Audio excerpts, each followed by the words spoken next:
Hello दोस्तों, कैसे हैं। उम्मीद करते हैं कि आप ठीक ही होंगे। तो आज जो है 2024 का अंतिम दिन, लेकिन ये डिस्कस जो हो रहा है पेपर 30 तारीख का हो रहा है, 30 दिसंबर 2024 का। तो हालिया रिपोर्ट के अनुसार देखते हैं कि अर्थव्यवस्था में चालू वर्ष में 2023-24 का कितना ग्रोथ रेट रहा है। तो 6.5 से लेकर 6.8 तक ये बढ़ने का चांस रखा गया था। वहीं यदि बात करें अगले वर्ष के वित्तीय वर्ष यानी अगले वित्तीय वर्ष की तो अनुमान लगाया जा रहा है कि 6.7 से 7.3 के बीच रहने का अनुमान लगाया जा रहा है। वित्तीय वर्ष की यदि बात करें तो वित्तीय वर्ष 1 अप्रैल से 31 मार्च के बीच जो होता है, यानी एक वर्ष का यदि वित्तीय वर्ष निकालना हो तो कब से कब तक का, तो 1 अप्रैल से स्टार्ट होती है और 31 मार्च तक का कुल जितना भी उसका उत्पाद हुआ, जीडीपी हुआ, उसके बारे में देखते हैं कितना ग्रोथ रेट हुआ, वही होता है वित्तीय वर्ष।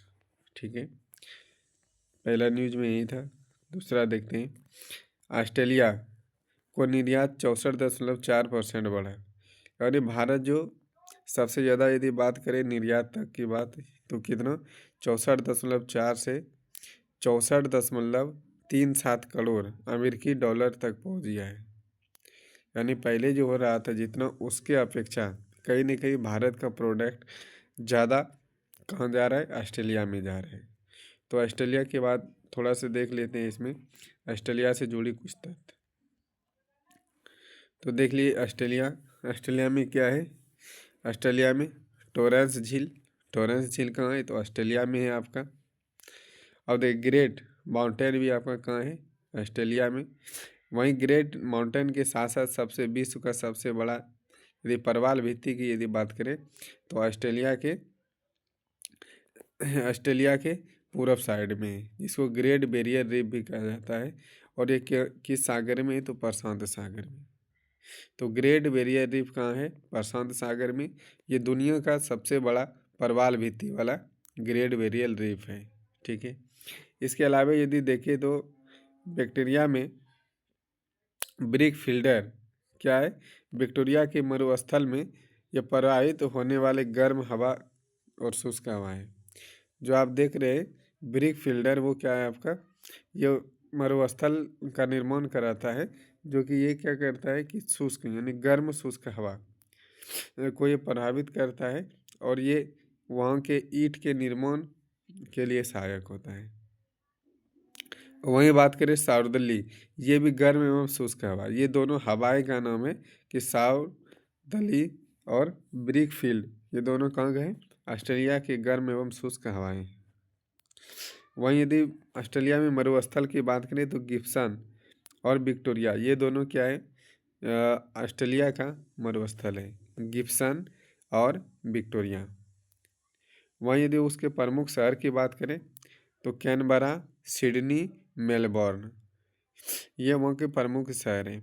कैनबरा, सिडनी, मेलबोर्न जो है ये ऑस्ट्रेलिया के प्रमुख शहर का नाम है।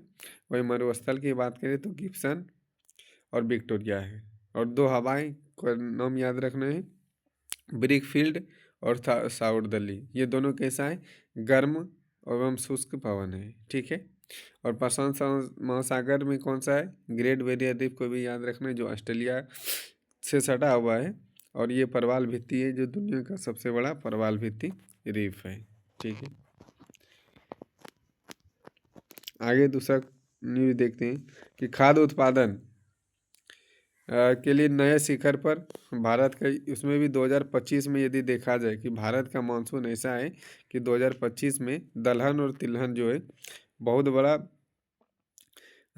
यानी कि जो निर्यातक के तौर पे था तिलहन और तिलहन, तो इस पे क्या हो सकता है, चुनौतियां बन सकती हैं, क्योंकि ये मौसम संबंधी घटनाएं घट रही हैं, जिसके कारण से ये भारत में हो सकता है इसका उत्पाद कम होने की चांस है। जिसके कारण से बोल रहा है कि 2025 में दलहन और तिलहन उत्पाद में थोड़ा चुनौतियों का सामना करना पड़ेगा भारत को। चलिए इसके अलावा दूसरा न्यूज देखते हैं। श्वेत क्रांति के नए दौर की शुरुआत। तो ये श्वेत क्रांति के दौर के लिए देखें तो पैक्स यानी सहकारिता समिति यानी पैक्स की यदि बात करें, इसका शुरुआत किया गया है। तो इसी में देखते हैं कि वैश्विक दूध उत्पादन में भारत 24% का हिस्सेदारी, यानी केवल देखा जाए कि पूरे दुनिया में अकेले भारत देश 24% दूध का उत्पादन करता है। लेकिन वही बात करें कि ये दूध यानी श्वेत क्रांति की बात करें तो श्वेत क्रांति किससे संबंधित है, जिसको बोलते हैं ऑपरेशन फ्लड, तो ये दूध से संबंधित है। और यदि इसका बात करें कि जनक कौन है, तो भारत में इसका जनक कौन है, वर्गीज कुरियन है। ये भी ध्यान में रखना है कि वर्गीज कुरियन, ये जब 1970 के दशक से ये प्रारंभ किया गया था, तो ये वर्गीज कुरियन के द्वारा। और ये किस राज्य से शुरुआत किया गया था, राज्य के नाम बता दें तो ये गुजरात से शुरू किया गया था। और ये दूध पूरे विश्व में सबसे बड़ा उत्पादक देश कौन है, अपना भारत देश है। लेकिन इसके निर्यातक के तौर पर यदि देखें तो निर्यात ये नहीं के बराबर कर पा रहा है, जितना उत्पाद करता है वो सारा दूध भारत के देशवासी ही हजम कर जाते हैं।